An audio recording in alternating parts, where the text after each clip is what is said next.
Mr. Woods, what's that thing pressing against me?" was teaching a freshman girl how to drive at a driving school. I never expected that this innocent-looking but boldly dressed underclassman would actually ask to sit on my lap and have me teach her hands-on. On the way, I held back my urge and forced myself to focus on teaching as I deliberately ignored her brushing against me. But then she released the clutch too quickly and the car suddenly stalled and shook violently. She fell heavily between my legs and I could feel myself pressing against her core. She was only wearing a short skirt with thin underwear underneath. Chapter: My name's Ryan Woods. Last year I offended the director of my old driving school and got kicked out. This year I came to work as a driving instructor at a school near a community college, and it was full of young female students. The students' thinking was simple and sheltered. They partially understood desire and had no real sense of boundaries, acting purely on instinct.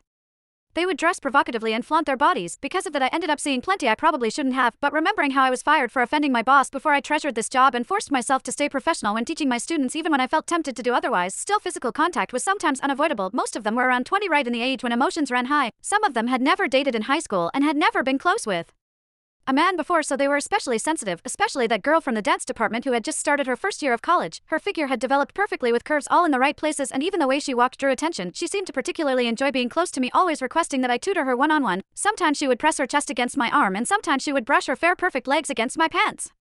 After giving her lessons, I would have to spend half a day relieving myself after I got back home. These incidents happened more and more often, and the way she looked at me grew bolder by the day. That afternoon, Alice Brown hurried over in small quick steps to practice driving. She was wearing her dance outfit, a white practice suit with a short skirt that hugged her figure closely, showing all her curves. She bent over and knocked on the car window. "Hey, Mr. Woods, sorry I'm late. I was just in dance class." Her dance outfit had a deep neckline, and when she bent over it was hard not to notice the fullness contained inside. I opened the passenger door and smiled. "Took you a while. Hurry up and get in." She sat in the passenger seat, grabbed my arm and pleaded in a soft voice, "I've already failed the field test 4 times. If I fail again, I'll have to start over. You have to help me." Looking at her pleading eyes, I sighed. "All right, then let's." She suddenly leaned closer and whispered softly near my ear, "No, I can't learn like this." Her fingers slid down my arm and rested on my thigh. "How about I sit on top of you and you teach me hands-on?" I froze, filled with the scent of her perfume. Without knowing why, I nodded. "Thanks, I hope you don't mind me sitting on your lap." Alice climbed from the passenger seat onto me, her bottom sticking up as she shifted little by little. She had just come from dance class and was covered in a thin sheen of fragrant sweat. The marks looked especially mesmerizing against the white silk. I couldn't help but take a sniff, and the soft sweet scent filled my lungs, making my heart pound faster. I wasn't sure if it was on purpose, but Alice suddenly placed her hand on my crotch. In that instant I felt as if my body had been electrocuted. A numb and tingly sensation ran through me and I shuddered hard. Alice hurriedly apologized. "I'm sorry, Mr. Woods, I didn't notice. Did I hurt you?" She was something else. I was obviously enjoying myself, but she was apologizing to me instead.